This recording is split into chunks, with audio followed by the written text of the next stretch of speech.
Ammonia. Ammonia. Ammonia. Ammonia. बिल्कुल सही, ठीक है। मुझे बताओ, घर पे जो छिपकली घूम रही होती है दीवारों पे, वो क्या एक्सक्रीट करती है? Uric acid. Uric acid. Right, घर की छिपकली विल एक्सक्रीट यूरिक एसिड, ठीक है। Tell me what the frog is going to excrete. Frog urea. Urea. मुझे बताओ, ये यूरिया, यूरिक एसिड, अमोनिया में से कौन सा होता है जो आपका सबसे ज्यादा टॉक्सिक होगा? अमोनिया। ठीक है। इन तीनों में से कौन सा, ऑलराइट ट्रू, इन तीनों में से कौन सा वेस्ट है जिसको बनाने में सबसे ज्यादा एनर्जी लगती है? Uric acid. Uric acid. Uric acid always true, ठीक है, that's very true. Alright, now tell me something, how many percentage of juxta glomerular nephron you will have in the kidney? 15%। 15%, right, ठीक है। हमारे पास bladder कितने होते हैं? एक होते हैं, दो होते हैं, तीन होते हैं? One. One bladder, two ureter and two kidney you will have. So two ureter, two kidney and one bladder is something you will get to see in us. All right.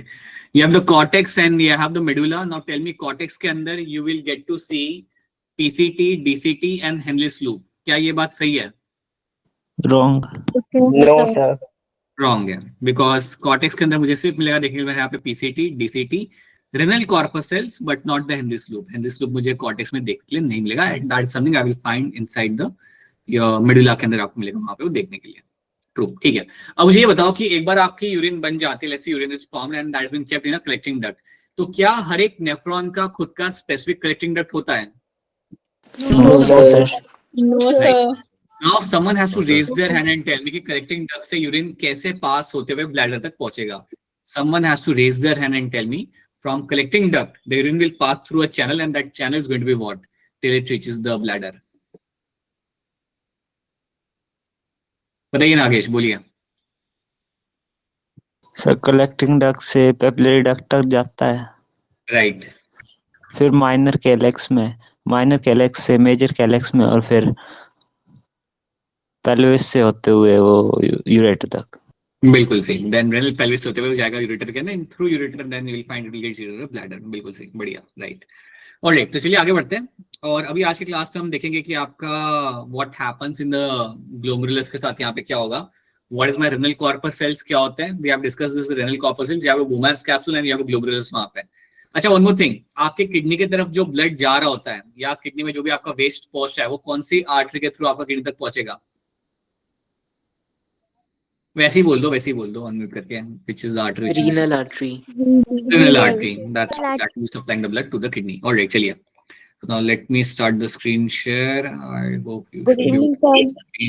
Good evening, Pratiksha. Good evening, and all of you who have just joined in. Sachin and all of you. Good evening. चलिए. Good evening, sir. हाँ जी. Good evening sir. Good evening. ठीक है.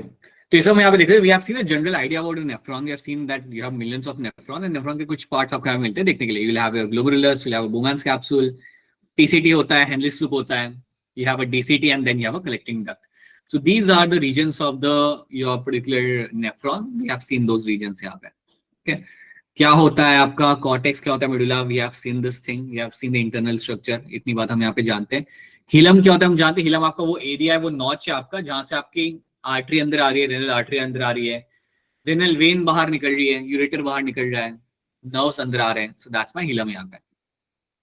Okay, we have seen what is my renal corpuscles क्या होता है, जिसमें आपका बोमैन कैप्सूल एंड ग्लोमेरुलस होगा, उसे हम बोलते हैं renal corpuscle, which can be also called as my malpighian body. So and ये सब renal corpuscle plus my PCT and DCT are seen in the cortex area के अंदर. Henle's loop is something I will be finding in the medulla के पास. Okay, now एक बात जो हमने देखी थी, ये आप वन ब्लड वेसल जो आपके ग्लोमेरुलस तक आ रही है, ये जो आके आपका ग्लोमेरुलस यहाँ पे बना रही है, that's my efferent arterioles. So efferent arteriole आपके बोमैन कैप्सूल के माउथ तक आएगा, वहां पे आके it will form this tangled ball of capillaries which is called as my glomerulus, and then the glomerulus will reform one more blood vessel called as my efferent arterioles. Efferent arterioles का diameter यहाँ पे रहता है कम, and because of that you will find इस area में you will have a high pressure. इस area के अंदर आपको काफी ज्यादा हाई प्रेशर देखने के लिए मिल जाता है. तो now let's try to see that thing in slightly more detail. तो ये सब हम यहाँ पे देख चुके हैं. So let's have a look over here. So now you have the same picture, same labeling यहाँ पे आ जाएगी आपकी efferent arterioles.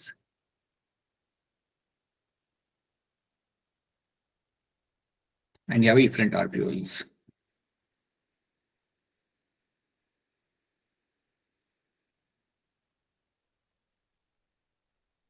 Now efferent arteriole अंदर आया, उसने बनाया आपके लिए यहाँ पे glomerulus. So now you have formed your glomerulus. So this is your glomerulus.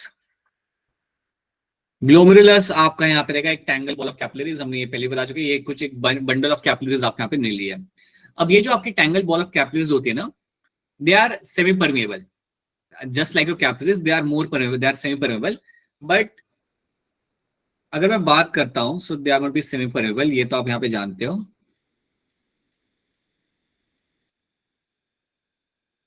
And अगर इसको मैं कंपेयर करता हूं नॉर्मल कैपिलरी के साथ, तो इनकी परमेबिलिटी काफी ज्यादा होती है, मतलब 50 से 100 टाइम ज्यादा परमेबल ये होंगे compare to my normal capillaries. ठीक है, so they are more permeable than the normal capillaries, so they are more permeable than normal capillaries. अब जब मैं कह रहा हूं they are more permeable than normal capillaries, इसका मतलब यहाँ पे ये होता है कि इनमें से आपका फिल्ट्रेशन ज्यादा होगा, इनमें से फिल्ट्रेशन जो आपका होगा, यहाँ इनमें से जो चीजें बाहर निकलेगी वो ज्यादा निकलेगी, राइट। सो व्हाट हैपेंस कि आपका ब्लड आपका यहाँ पे आ रहा है, blood is coming from the efferent arterioles, right. You have your glomerulus आपका यहाँ पे, and then you have the efferent arterioles, and you know that efferent arterioles का डायमीटर यहाँ पे आपका होता है छोटा। तो इससे क्या होगा, you will find a very high hydrostatic pressure यहाँ पे आपका क्रिएट होता है। तो इस एरिया के अंदर, in this particular area specifically, what will happen, a very high hydrostatic pressure is created. So high hydrostatic pressure यहाँ पे आपको देखने के लिए मिलेगा, जो आपको चाहिए, जो बेसिकली आप चाहते भी हो कि वहां पे आपका हो। उसके वजह से आपका पे फिल्ट्रेशन होता है, उसके वजह से आपका पे फिल्ट्रेशन होगा। और फिल्ट्रेशन होना मतलब यहाँ पे क्या बेसिकली है, क्या ना, आपकी ये जो यू हैव द ग्लोमेरुलस आपके यहाँ पे, it is in a close association with the Bowman's capsule. अब ये आपका बोमैन्स कैप्सूल है, और बोमैन्स कैप्सूल की आपकी दो वॉल होती है। बोमैन्स कैप्सूल जो आपके सामने बना हुआ है, you know that this is a Bowman's capsule, this is your Bowman's capsule. और बोमैन्स कैप्सूल की आपको दो वॉल आपको यहाँ पे रखनी है याद। एक वॉल जो आपके यहाँ पे, that's outer wall, so this is the outer wall यहाँ पे, this is the outer wall of Bowman's capsule, and then ये वाली जो है यहाँ पे जो है, this is my inner wall, this one, ये जो है यहाँ पे, ये मेरे यहाँ पे inner wall है, this is your inner wall। अब ये बात याद रखना कि जब आप इनर वॉल को थोड़ा ध्यान से देखोगे ना, तो यहाँ पे मैंने कुछ बॉक्स बना के रखे हुए, यहाँ पे कुछ बॉक्सेस मैंने यहाँ पे बना के रखे हुए ऑरेंज कलर के, you will find them attached to the inner wall and the glomerulus के कॉमन एक स्ट्रक्चर यहाँ पे बना के रखा हुआ है। या इनर वॉल पे आपको यहाँ पे एक चीज बनी हुई आपको मिलती है यहाँ पे, that is going to be called as my podocyte. तो मैं आपको यहाँ पे बना के दिखा सकता हूँ if you want to see. So you can see the inner wall will have some structures यहाँ पे, inner wall will have these structures, will have some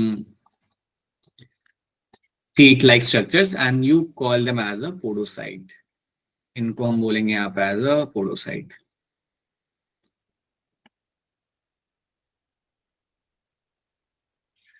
Podocytes are known to have filtration slits, या इनको भी कई बार किताबों में लिखा गया that they are also called as my filtration slits। इनको भी हम बोलते हैं यहाँ पे as a filtration slits। अब बड़ी सरल भाषा में अगर आपको बताऊं ना, तो ये कैसे काम करते हैं, आप जानते हैं जब हम लोग आटा गूंथते हैं ना, गूंथते जब आटे को हम लोग छानते हैं, तो वी हैव दैट छन्नी टाइप ऑफ थिंग, जिससे ऊपर से आटा डालोगे, उसको छानोगे, ऊपर कंकड़ रह जाएगा और नीचे विल फाइंड आटा विल गो, राइट। खुद ने नहीं किया होगा, एटलीस्ट देखा होगा इसको करते हुए, you must have seen that. Similarly will find the same thing happening over there. So ये आपके जो फिल्ट्रेशन स्लिट्स आपके होते हैं ना, इनका साइज इतना छोटा होता है कि यहाँ से आपके स्मॉल मॉलिक्यूल बाईपास कर सकते हैं। So filtration slits say you will always find only the small molecule can bypass, larger blood cells, larger proteins, WBC ये सब आपके bypass नहीं कर सकते हैं। तो अब ये मान लो कि ये छानने का काम करता है filtration slit, जो molecules, जो vitamins, जो बायोमोलिक्यूल जो आपके छोटे होंगे वो आपके यहाँ से bypass कर जाएंगे। जो बड़े structures होंगे like your RBC, WBC, your proteins, ये आपके यहाँ से बाईपास नहीं कर पाएंगे। तो यहाँ पे फिल्ट्रेशन का काम किया जाता है यूजिंग माय फिल्ट्रेशन स्लिट्स, जिनका नाम यहाँ पे आपका होता है पोडोसाइट्स। याद रखना, पोडोसाइट्स की मदद से आप यहाँ पे फिल्ट्रेशन यहाँ पे आप कर पाओगे। सो आप ये मान लो कि आपके जो पोडोसाइट्स यहाँ पे आपका लगा हुआ है, podocytes which we have drawn over there, so you have this small small podocytes आपके यहाँ पे, ये काफी छोटे हैं but I hope you can see this. तो ये पोडोसाइट्स जो होते हैं, इनमें से आपका कंटेंट पास होगा। तो आप सोचो यहाँ पे कि आपका ब्लड यहाँ पे आया, यहाँ पे आपका प्रेशर क्रिएट हुआ, प्रेशर मतलब यहाँ पे आके because you have a smaller capillaries and you have a smaller efferent arteriole, तो यहाँ पे ब्लड का प्रेशर यहाँ पे क्रिएट होता है, you have a high hydrostatic pressure आपके यहाँ पे। तो उससे क्या होगा, फिल्ट्रेशन होगा यहाँ पे। So what will ultimately happen over here, my ultra filtration will takes place. यहाँ पे आपका किया जाएगा अल्ट्रा फिल्ट्रेशन। ना तो सवाल इस, हाँ मैं वापस रिपीट करता हूँ, देखो यहाँ पे हुआ क्या, ऐसे ही बोल दिया करो, ठीक है। अगर कोई चीज समझना है ना स्पेशली इस टॉपिक के अंदर, then please let me know that किस तरह समझ नहीं आया। तो यहाँ पे हुआ क्या, समन हैज रिजन, अच्छा ध्रुव है। तो व्हाट विल हैपन कि आपका ब्लड यहाँ से आ रहा है, आपका यहाँ पे है glomerulus which is a very small bundle of capillaries, and then you have the efferent arterioles which is again smaller in diameter. तो जब आपका ब्लड यहाँ पे आ रहा होता है और because you have a smaller capillaries and you have a smaller efferent arterioles, यहाँ पे प्रेशर क्रिएट होता है, यहाँ पे आपका प्रेशर क्रिएट होगा। आप सोचो इस बात को, अगर एक पाइप में से पानी जा रहा है, आगे जाके पाइप छोटी हो जाती है, तो वहां पे प्रेशर क्रिएट होता है। वही प्रेशर जो यहाँ पे क्रिएट होगा उसको हम बोलेंगे यहाँ पे as a high hydrostatic pressure. अब इससे क्या होता है, जैसे आपके यहाँ पे प्रेशर क्रिएट हुआ तो यहाँ पे क्या होगा, फिल्ट्रेशन स्टार्ट होगा। फिल्ट्रेशन स्टार्ट होना मतलब क्या, कि आपके ब्लड में से जो भी आपके स्मॉल स्मॉल पार्टिकल्स होंगे, या मैं कहूंगा स्मॉल बायोमोलिक्यूल्स जो होंगे, वो सारे निकल के आने लगेंगे आपके कैप्सूल के अंदर। They will start coming inside the capsular space. तो यहाँ से ब्लड में से सारे स्मॉल बायोमोलिक्यूल्स, विटामिन हो सकते हैं, मिनरल आयंस हो सकते हैं, they will start getting inside the capsule. ये सारे आपके कैप्सूल पे आने चालू करेंगे। अब सवाल ये आता है कि कैप्सूल के अंदर क्या सिर्फ ये लोग ही आएंगे, कोई और चीज नहीं आएगी? तो answer is yes, only the smaller molecules will come into the capsule. आपके यहाँ पे आरबीसी डब्ल्यूसी यहाँ से पास नहीं हो सकते। क्यों पास नहीं हो सकते? Because the podocytes are very small. Podocytes छन्नी की तरह काम करते हैं, इनमें से बड़े मॉलिक्यूल्स पास नहीं हो सकते हैं। और वही हम चाहते हैं ना, हम थोड़ी चाहते कि यूरिन के साथ ब्लड भी निकले, right? So you will ensure that the blood cells, RBC, WC और प्लेटलेट्स वो वापस सर्कुलेशन में आ जाते हैं। तो अगर मेरा कोई आरबीसी यहाँ तक पहुंच भी जाता है ना, ऑब्वियसली वो पहुंचेगा, वो बाद में वापस से सर्कुलेशन में आ जाएगा, वो पास नहीं कर सकता। बट बाकी small molecules like glucose, amino acids, sodium ions, potassium ions, right, your creatinine, everything will bypass through this और आपका सब यहाँ पे इकट्ठा हो जाएगा आपके कैप्सुलर स्पेस के अंदर। तो ये बात आपको याद रखनी है, along with water. Yes, along with water. तो ये चीज आपके यहाँ पे हो रही है एंड इसको हम बोलते हैं यहाँ पे as ultra filtration. This is called as my ultra filtration. So ultra filtration कहाँ पे होता है, ये सवाल आपके सामने आ सकता है, that where does the ultra filtration takes place. आपका अल्ट्रा फिल्ट्रेशन आपका कहाँ किया जाएगा? सो अल्ट्रा फिल्ट्रेशन आप इसे आप बोल सकते हो, या you can also called as a glomerular filtration.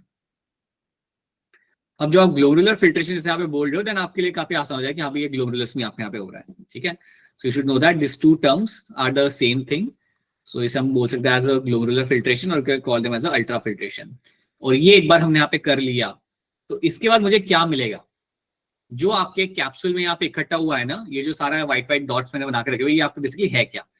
All this things can be called as my glomerular filtrate. ये सब चीजें जो यहाँ पे बन के आपकी इकट्ठा हो चुकी है ना, इसको मैं यहाँ पे बोल सकता हूँ, I'm going to call them as a glomerular filtrate. This content which have got accumulated over there, this can be called as my glomerular filtrate. So let me just write it down, this thing somewhere over here.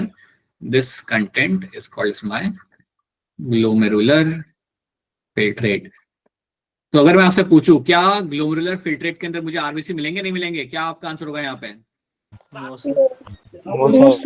मिलेंगे नहीं मिलेंगे? क्या मुझे glomerular filtrate के अंदर platelets मिलेंगे? No sir. No, sir. बिल्कुल नहीं। कोई भी लार्ज प्रोटीन, कोई भी ब्लड सेल आपको यहाँ पे नहीं मिलेगा। You will never find a blood cell और any kind of other large protein over there, you will never find that. You can only find some other minerals, vitamins, glucose, amino acid आपको मिल सकता है, but not all the like all other large proteins. तो ये बात आपको याद रखनी है। So this is what you find happening in this. तो जब मेरा यहाँ पे ग्लोमेरुलर फिल्ट्रेशन होता है तो मुझे अल्टीमेटली यहाँ पे मिलेगा बन के क्या, I will find there is a formation of my glomerular filtrate. the formation of your glomerular filtrate. ये चीज आपको यहाँ पे बन के मिल जाती है. It is not a one thing, it is like multiple things. काफी चीजें आपके लिए इकट्ठा हो चुकी है ना वहाँ पे. You call them as a glomerular filtrate. अब सवाल यहाँ पे आता है कि इसमें क्या क्या है. Like generally what you get to see in this, like इसके अंदर आपको क्या क्या चीज आपको लेके देखने के लिए. तो इसमें आपको मिल सकता है something called as your urea, जो मैं वैसे ही बॉडी के बाहर निकालना है. You can have glucose, you will have amino acid, potassium ions,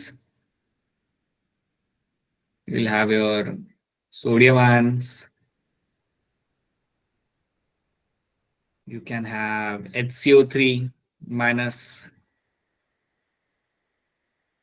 you can have vitamins, you'll have something like my creatinine.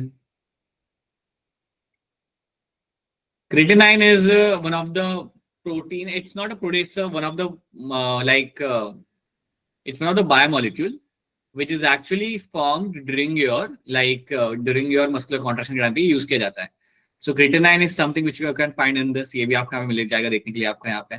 You can also have some H plus ions यहाँ पे. You can have your H plus ions. Right? तो ये सब चीजें आपको यहाँ पे देखने के लिए मिल जाए. All this thing you can find the filtrate. और भी चीजें होती है, और भी कैसे मिनरल आयंस आपके यहाँ मिल जाते हैं. कैल्शियम भी आपको मिल जाता है यहाँ पे. You can also find calcium over there as well in the glomerular filtrate के अंदर. तो बहुत सारी चीजें आपको यहाँ पे मिल गई होती है. And one important thing, super important, water. इन सबके साथ साथ पानी भी आपका आ रहा है. पानी भी तो पास हो ही जाएगा वहां से. क्या आपको नहीं मिलता? What you don't get to see. So glomerular filtrate will never have large protein and blood cells. That ना, glomerular filtrate will never have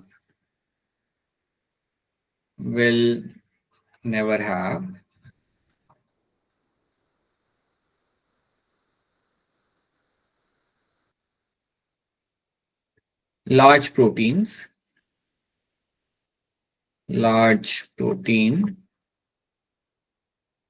and your blood cells. ये आपको कभी भी देखने के लिए नहीं मिलने वाला. This is not something I can find ever in my glomerular filtrate के अंदर. अब एज ए डॉक्टर अगर आपको दिख रहा है ना यूरिन के अंदर ब्लड, ये हो सकता है, बताना चाहूंगा, ऐसी कंडीशन आती है कि यूरिन के अंदर आपको ब्लड मिल सकता है. So it can have different of reasons. उसके रीजंस काफी अलग अलग यहाँ पे हो सकते हैं. ठीक है, but you can find at times, you can find urine, blood in urine, you can find that. Okay, but अभी के लिए याद रखना, जनरली आपको ब्लड सेल आपको नहीं मिलते यहाँ पे आते हुए. So generally you don't find happening over here. तो अगर आप ये फिल्ट्रेट को अगर आप यहाँ पे एक बार फिर देखते हो, या वो urea, glucose, amino acid, potassium, काफी चीजें आपके यहाँ पे. हर एक चीज ऐसी नहीं कि आपको बॉडी के बाहर निकालनी है. There are certain things which are super essential for me. Vitamins मेरे लिए essential यहाँ पे होंगे, अमाइनो एसिड मेरे लिए essential होंगे, ग्लूकोज मेरे लिए essential यहाँ पे होगा, right? So there are number of things which are super essential for the body. आप सबके सब चीजों को बॉडी के बाहर नहीं निकाल सकते. इवन वाटर, ऐसा नहीं कि वाटर फिल्टर हो गया तो उसे भी आप निकाल दोगे बॉडी के बाहर. अगर ऐसा होने लगा तो आपका बहुत ज्यादा वाटर लॉस होगा, right? So many of the things has to be brought back into the circulation.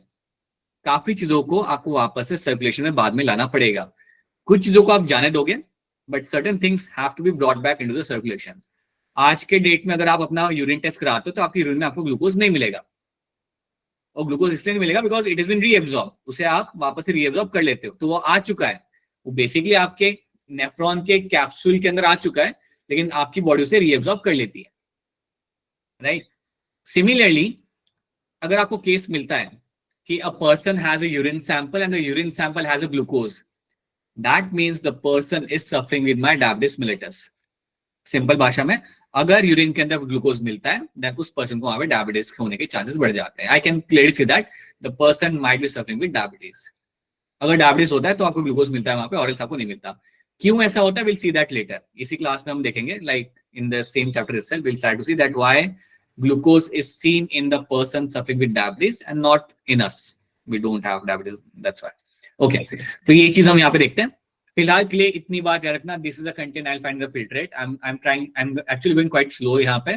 कोई चीज समझ नहीं आ रही then पूछ लो. If anyone has any question based on this, please go ahead and ask your questions. यहाँ तक समझ आ रहा है सबको यहाँ पे? Is this clear to all of you? Yes sir. Yes, sir. ठीक है.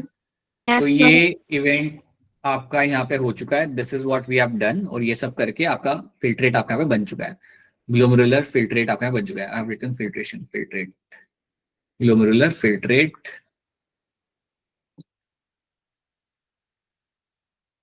यहाँ पे रेडी हो चुका है।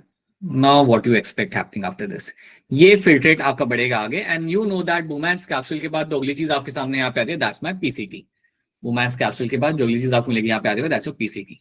अब पीसीटी में जाने के पहले एक बात यहाँ पे याद रख लो, before you get into the PCT, this is one thing you have to know that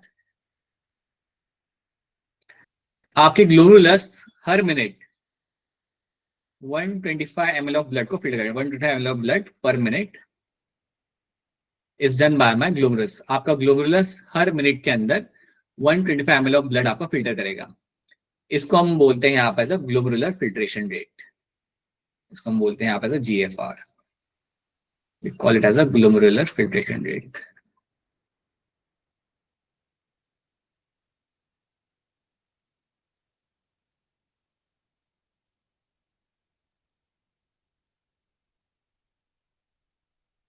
So this is the amount of blood will be filtered by my glomerulus per minute, right? Per day वो number काफी उड़ाता है। You have 180 liter of blood is been filtered by your kidneys. आपके kidney एक दिन के अंदर around 180 litre blood को फिल्टर कर जाती है। यार अपना GFR का वैल्यू कम या ज्यादा हो सकता है, आपका GFR का जो फिल्ट्रेशन वहां पे हो रहा है ना, आपका कम या ज्यादा आपका वहां पे हो सकता है। एक मैं आपको एग्जांपल देता हूँ, आप थोड़ा यहाँ पे लॉजिक लगा के सोचना, because you will find question based on which where you will have to think. आप जरा सोचना यहाँ पे, अगर यहाँ से ब्लड फ्लो कम हो गया ना, अगर आपका ब्लड फ्लो यहाँ पे स्लो हो गया, देन आपका फिल्ट्रेशन भी कम हो जाएगा यहाँ पे। Make sense? जितना ब्लड मेरा वहां पे आ रहा है उतना, अगर समझो एक मिनट में एक सर्टेन अमाउंट ऑफ ब्लड मेरा वहां पे आ रहा होता है, उससे अगर कम आने लगा, if at all that happens, then आपका फिल्ट्रेशन यहाँ पे कम हो जाएगा। एक और एग्जांपल यहाँ पे ले सकते हैं, अगर आपका ब्लड प्रेशर नीचे चला गया, सुना है ना आपने, होता है लोगों को ब्लड प्रेशर नीचे जाता है, सडनली ड्रॉप करता है उनका ब्लड प्रेशर। अगर ब्लड प्रेशर नीचे जाता है तो उस कंडीशन में भी आपका GFR का वैल्यू आपका चेंज होगा। सिंपल सी बात है, if the blood pressure goes down overall body का, देन GFR का वैल्यू भी आपके यहाँ पे कम हो जाता है। बॉडी कोशिश करती है कि वैल्यू चेंज ना हो। Please understand one thing, body will always try to ensure that कि GFR का वैल्यू मेंटेन रहे, क्योंकि अगर आपका फिल्ट्रेशन कम हुआ तो यूरिया आपके बॉडी में रहेगा, और यूरिया को आप ज्यादा लंबे टाइम के लिए बॉडी में नहीं रख सकते।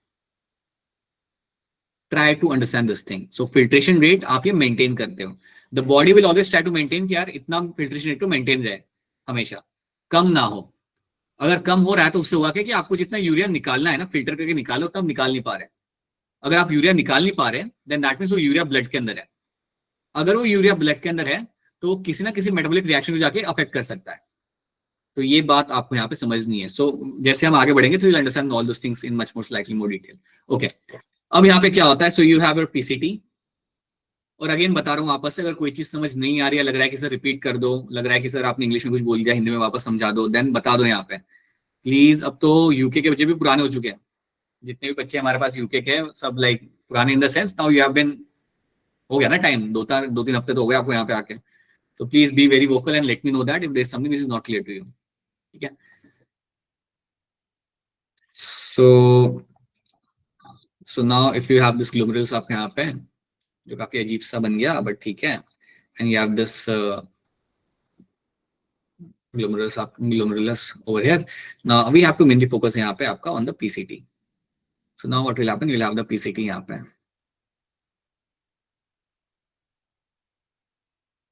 then you will have the endless loop, जिसके तरफ हमें यहाँ पे ध्यान नहीं देना। तो जब हम यहाँ पे देखते हैं हमारे यहाँ पे PCT को, this is my PCT, proximal convoluted tubule, that is my PCT आपके यहाँ पे। अब PCT किस चीज के लिए यहाँ पे जाना जाता है? So PCT is known for my two things. पहले हम करेंगे यहाँ पे हमारा सिलेक्टिव रीअब्जॉर्प्शन, पहले हम करेंगे हमारा यहाँ पे सिलेक्टिव। सर आपकी वॉइस बीच बीच में कट हो रही है। हाँ बेटा बता देखो, ऐसा हो तो कभी मैं पॉज ले लूंगा, फिर मैं वापस वेट कर दूंगा। फिलहाल मेरी आवाज आ रही है सही से? Yes sir. Yes, sir. Yes, sir. ठीक है, so let's talk about my selective reabsorption. Selective reabsorption का मतलब आपका यहाँ पे ये कि आप जो काम की चीजें उसे आप रीअब्जॉर्ब कर लोगे, जो भी चीज आपके लिए एसेंशियल है यहाँ पे उसको आप वापस से निकाल लोगे वहां से। You can not let those things go. आपका फिल्ट्रेट में जो भी आपका कंटेंट आ चुका है ना यहाँ पे, इसमें सबका सब आपको फेंकना नहीं है। जो चीज काम की नहीं उसे आप फेंकते हो, बाकी तो you are going to reabsorb most of the things. ठीक है, तो आपको याद रखना है कि आपके ग्लोमेरुलर फिल्ट्रेट में से रफली 70 to 80% of glomerular filtrate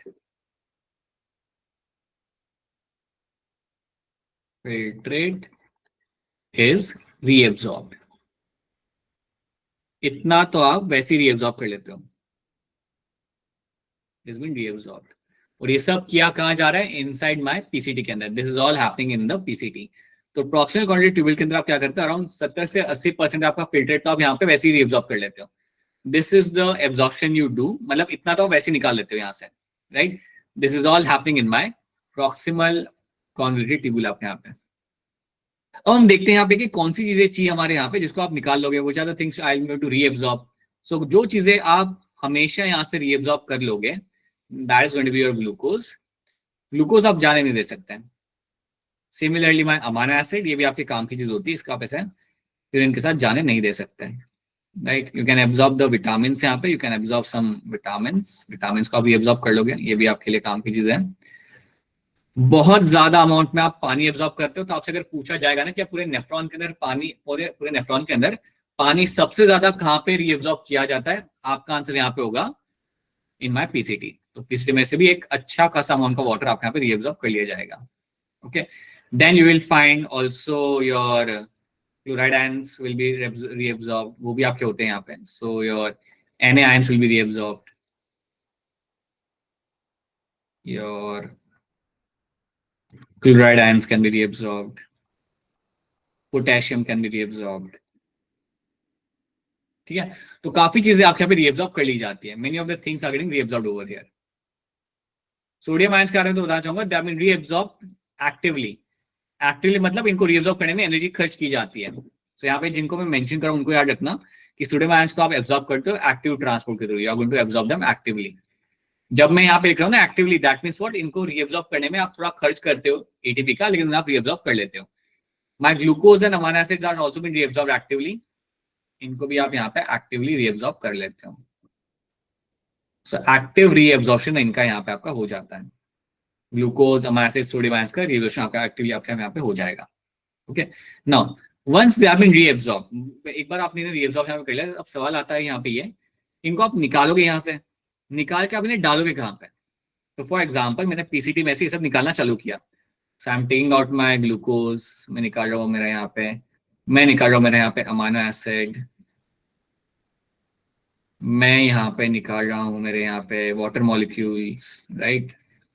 सब कुछ मैं यहाँ पे रीएब्जॉर्ब कर रहा हूँ ना। So everything I am getting reabsorbing over here. Sodium ions, my CL ions, they are getting reabsorbed. Even आपका कैल्शियम भी आपको रीएब्जॉर्ब कर लिया जाएगा, या calcium will get also get reabsorb, even HCO3। तो जब आप इन सबको यहाँ पे रीएब्जॉर्ब करें तो इनको आप डाल कहाँ पे हो, निकाल के रख कहाँ पे रहे हो? तो अब आपको यहाँ पे पीछे आना है, you have to come in your past. आपको 2-3 स्लाइड पीछे आना है और आपको एक चीज यहाँ पे ऐड रखनी है। Let me show you this thing. You have this efferent arterioles. Efferent arterioles के बारे में हमने बात की थी कि आपकी निकल रही थी वहां से, it was coming out from your particular glomerulus से निकल रही थी। ये जब वहां से निकलती है बनाती क्या है? It will make something called as my peritubular capillaries. जब इफरेंट आर्टरियोल्स वहां से निकल रही होती है, they will give rise to something called as my peritubular capillaries, जो आपको यहाँ पे देखने के लिए मिलेगी यहाँ पे। सो you can C over here, जैसे ही आपके यहाँ पे इफरेंट आर्टरियोल्स आपके यहाँ से निकला, ये आपका इफरेंट आर्टरियल वहां से निकल रहा है, तो उसने कैपिलरीज यहाँ बनाई हुई है। एंड दीज कैपिलरीज जो आपको यहाँ पे दिख रहे हैं नेफ्रॉन के आसपास है, these capillaries are called as my peritubular capillaries. So ये जो कैपिलरीज आपको यहाँ पे दिख रही है, this capillaries is called as my peritubular capillaries. इनको हम ज्यादा बेटर तरीके से यहाँ पे देखते हैं। Let's have a look at them over here. यहाँ पे आप देखो, you can see the labelling बहुत छोटा लिखा हुआ है यहाँ पे, थोड़ा फोन को पास में आना पड़ेगा आपको। यहाँ पे you can see the peritubular capillaries, यहाँ पे आपको लिखा हुआ है। ये आपकी बनती कहाँ से? They are getting formed from the efferent arterioles. Efferent arterial जब बाहर निकलता है ना आपके ग्लोमेरुलस में से, it will give rise to my peritubular capillaries. और ये कैपिलरीज आपके पूरे नेफ्रॉन के आसपास रहती है। याद रखते हैं इसमें ब्लड है, these are my capillaries, so it will have the blood flow. तो जो भी आप निकाल रहे हो, जो भी आप पीसीटी में से निकालोगे ना, that content will B brought back that content will B brought back into my peritubular capillaries के अंदर। तो जो भी मैं यहाँ से निकालूंगा, सो you can see the peritubular capillaries again, यहाँ पे हर जगह आपको मिल जाती है। तो जैसे ही मैं कंटेंट अपना यहाँ से निकालता हूँ, that content will be sent inside those peritubular capillaries. Simple सी बात है ना, अगर मुझे ग्लूकोज को वहां से निकालना है तो मैं ग्लूकोज निकाल के कहाँ डालूंगा? ब्लड में डालूंगा, ताकि वापस सर्कुलेशन में आ सके। तो ये याद रखना, the content will be brought into the peritubular capillaries के अंदर। तो इतनी बात आपको यहाँ पे याद रखनी है, that around 70 to 80% of my selective reabsorption will be happening in my PCT itself, और सारे मेजर कंपोनेंट आपके यहाँ पे रीएब्जॉर्ब कर लिए जाते हैं। All the major component are getting reabsorbed over here. Urea आप नहीं कर रहे हैं यहाँ पे, आप नहीं कर रहे अपना यहाँ पे H+ आयंस को आप नहीं कर रहे हैं यहाँ पे रीएब्जॉर्ब। थोड़ा सा यूरिक एसिड भी होता है कई बार ब्लड के अंदर, उसे भी आप रीएब्जॉर्ब नहीं करते हैं। So all the things which has to be thrown out, जिनको आपको बॉडी के बाहर निकालना है, उनको आप नहीं करते रीएब्जॉर्ब। बाकी जिन चीजों को आपको निकालना है, you will going to reabsorb them. अरे आर्यन, थोड़ा लेट हो गया क्लास, ठीक है। तो ये हमने यहाँ पे देख लिया। Let me try to show you a picture over here, so you can see. यहाँ पे आप देख सकते हो, थोड़ा यहाँ पे ध्यान दो। सो ये सब जगह आप यहाँ पे रीएब्जॉर्ब कर रहे हैं। HCO को भी कर लिया, NaCl को भी कर लिया, वाटर कर लिया, पोटेशियम कर लिया, राइट। यहाँ पे आप क्या डाल रहे हो? अच्छा, ये मैं बताता हूँ आपको बाद में। सो this is something which can reabsorb along with your glucose, amino acid, वो सब आपने यहाँ पे रीएब्जॉर्ब करना यहाँ पे कर लिया। तो फिल्ट्रेट में से सारे काम की चीज आप यहाँ पे निकाल लेते हो। ओके, तो ये हो गया मेरा यहाँ पे selective reabsorption. This over here is going to be called as my selective reabsorption. यहाँ पे हम कर चुके हैं। क्या इतनी बात आप सबको यहाँ पे क्लियर है? Is the selective reabsorption clear to all of you यहाँ तक? Yes, sir. Yes, ठीक है, sir. कोई चीज अगर समझ नहीं आ रही देन प्लीज पूछ लेना। नाउ ये हमने यहाँ पे कर लिया। Now what will do in this? ये होने के बाद आपको कुछ चीजें यहाँ पे डालनी भी पड़ती है। मतलब आप ये बात समझो कि कई बार क्या होता है ना कि कुछ कंटेंट, अच्छा कोई बात नहीं आ रही, कोई बात नहीं। कई बार क्या होता है ना कि आपको कुछ कंटेंट यहाँ पे बाहर से डालना है, you have to add something over there so that they can be thrown in outside the body. So for example, अगर मैं आपको यहाँ पे बताऊँ, so if I make a small PCT again, so assume that this is my Bowman's capsule and you have the PCT यहाँ पे। तो कुछ चीजों को आप यहाँ पे डालते हो PCT के। Same time what happens is certain content should be added in the PCT. कई बार क्या होता है ना, for example, कुछ चीजें आपकी फिल्ट्रेशन स्लिट से पास नहीं होती, कुछ चीजें आपकी फिल्ट्रेशन स्लिट से पास, क्योंकि फिल्ट्रेशन स्लिट आपका काफी छोटा होता है, उससे पास नहीं होती। देखो जो यहाँ से पास होगा वही यूरिन के बाहर जाएगा, but sometime things don't pass through it. तो उन चीजों को आपको बॉडी के बाहर निकालने के लिए डायरेक्टली डालना पड़ता है। तो यहाँ पे आप डायरेक्टली आप क्या क्या डाल सकते हो? You can add over here H+ ions. H+ ions को आप डालोगे, वैसे H+ आयंस वैसे पास हो भी जाते हैं, बट एडिशनली भी आप H+ आयंस को आप डालते हो पीसीटी के अंदर, ताकि आप उन्हें बॉडी के बाहर निकाल सको। सो बॉडी के बाहर निकालने के लिए आप कुछ चीजों को यहाँ पे एडिशनली आप यहाँ पे डालोगे मतलब यूरिन के अंदर आप मिक्स कर दोगे और उन्हें बॉडी के बाहर निकालोगे। You can also add your ammonium ions. Ammonia को अगर आपको बॉडी के बाहर निकालना है then you can add over here directly. उसके साथ साथ you can also add something called as my keratin. Creatinine जो आप यहाँ पे होता है, इसको भी आप यहाँ पे सिक्रीट करते हो, इसको भी आप डालते हो। ये एक बड़ा स्ट्रक्चर मॉलिक्यूल होता है। It is a molecule which can pass through filtration as well, but इसके साथ साथ अगर बॉडी में ज्यादा हो तो इसको बॉडी के बाहर आप निकालते हो by adding them into the PCT. Along with that, you can also find something called as my hippuric acid. Hippuric acid भी आप निकालते हो बॉडी के बाहर। तो ये आपके जो H+ आयंस हो गए, अमोनियम आयंस हो गए, केरेटिन हो गया, केरेटिनाइन हो गया, हिप्यूरिक एसिड हो गया, इनको हम क्या कर रहे हैं यहाँ पे? इनको हम टिश्यू में डाल रहे हैं। तो इसको हम बोलते हैं यहाँ पे as a tubular secretion. We call them as a tubular secretion.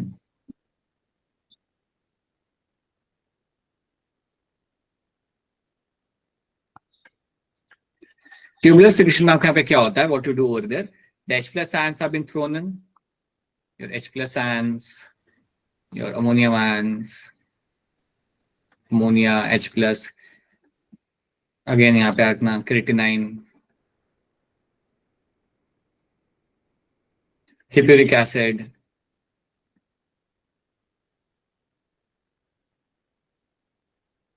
ये सब आपका जाएगा बॉडी के बाहर। इसके साथ साथ इवन योर ड्रग्स, मैंने आई थिंक ये बात आपसे मेंशन किया था कि अगर जैसे कि हमने बात किया था ट्यूबरक्लोसिस की डिजीज के बारे में हमने बात किया था कि 6 से 8 महीने के लिए 9 महीने के लिए आपका ट्रीटमेंट चलता है। तो जब वो ड्रग्स आप ले रहे होते हैं तो उसका साफ you can see the urine colour will change at that point of time. So some of the metabolites of the drugs are thrown out along with this. So drugs हो गया आपके, एस्ट्रोसाइंस हो गया, अमोनिया हो गया, इन सबको आप बाहर निकालोगे by dumping them into the PCT. So ये याद रखना कि ट्यूबुलर सिक्रेशन में हम यहाँ पे क्या क्या डाल रहे हैं वहां पे। अब इतना अगर याद रख सकते हो तो इसमें एक और चीज समझना है यहाँ पे, दैट जब आप ट्यूबुलर सिक्रेशन आप कर रहे हो, आप जब H+ आयंस को बॉडी के बाहर निकालते हो उसका फायदा क्या होता है, आप पीएच मेंटेन कर रहे हो ब्लड का, आप ब्लड का पीएच यहाँ पे मेंटेन करते हो। याद करना हमने पहली क्लास में यही देखा था कि आपका किडनी क्या क्या करने में हेल्प करता है आपके यहाँ पे, एक्सक्रीशन तो वहां पे वो कर ही रहा है, but along with that it is also maintain the pH, तो आपके ब्लड का पीएच भी यहाँ पे मेंटेन करता है। तो जब आप H+ आयंस को बाहर निकालते हो, अमोनिया को बाहर निकालते हो, you are ensuring that the blood pH is maintained. तो ये भी करना आपके लिए यहाँ पे काफी इंपॉर्टेंट होगा। सो ये बात याद रखनी है। This is again one of the very important thing you find happening in my tubular secretion के दौरान। So H+ ions, ammonium ions, creatinine, drugs and hippuric acid are thrown into the PCT, they are all dumped into the PCT, ताकि वो filtrate में आ जाए सब चीजें, और फिर ये आगे बढ़ जाए और अल्टीमेटली यूरिन में के बाहर निकल जाए। So this is what you have to know in terms of the tubular secretion. I hope tubular secretion आप सबको यहाँ पे समझ आ रहा है। इसके बाद ये हमने यहाँ पे कर लिया। Now, after this, so this is something we have done. We are all familiar with these statements. अब हम यहाँ पे क्या करते हैं, अब आपका यहाँ पे आएगा Henle's loop. Now let's, I'll only make over here the Henle's loop. तो यहाँ पे आपका PCT आपका खत्म हो गया, and now you will have the Henle's loop. So अब आपका बनेगा आपका यहाँ पे Henle's loop.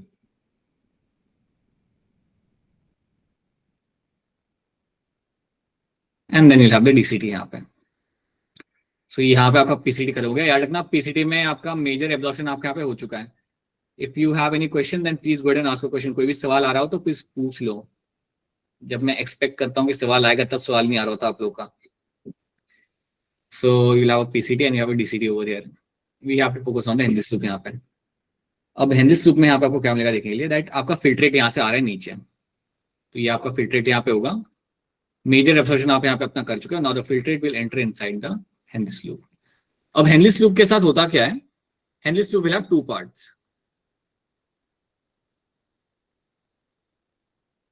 हेनरिस लूप के अंदर 2 पार्ट आपको मिलेंगे यहाँ पे देखने के लिए।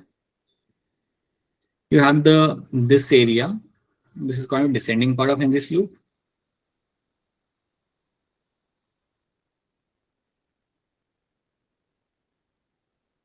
Descending part, Henle's loop, and this part is my ascending part. This is going to be called as your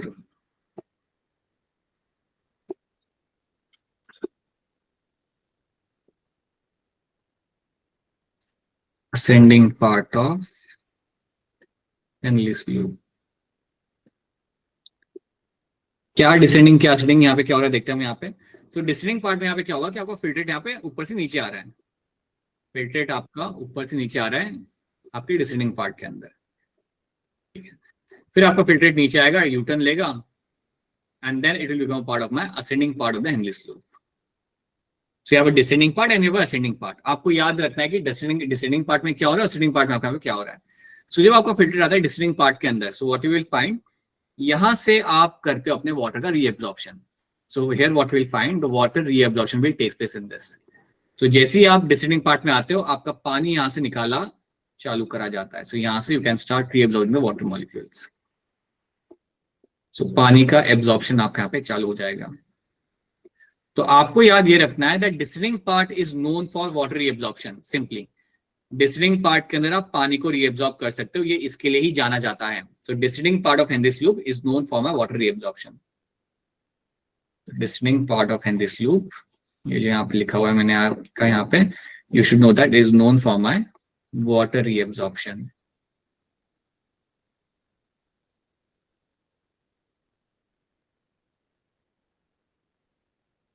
ठीक है। अब जैसे ही आप आ गए अपने असेंडिंग पार्ट के अंदर, तो आपने नीचे तक आओगे तब तक वाटर तो काफी आपका रीअब्सॉर्ब हो चुका होगा। और याद रखना it is in the medulla part. Henle's loop आपका मेडुला वाले पार्ट में होता है, तो वहां पे आप पानी निकालते रहते हो। Okay, now my filtrate will now enter inside your ascending part.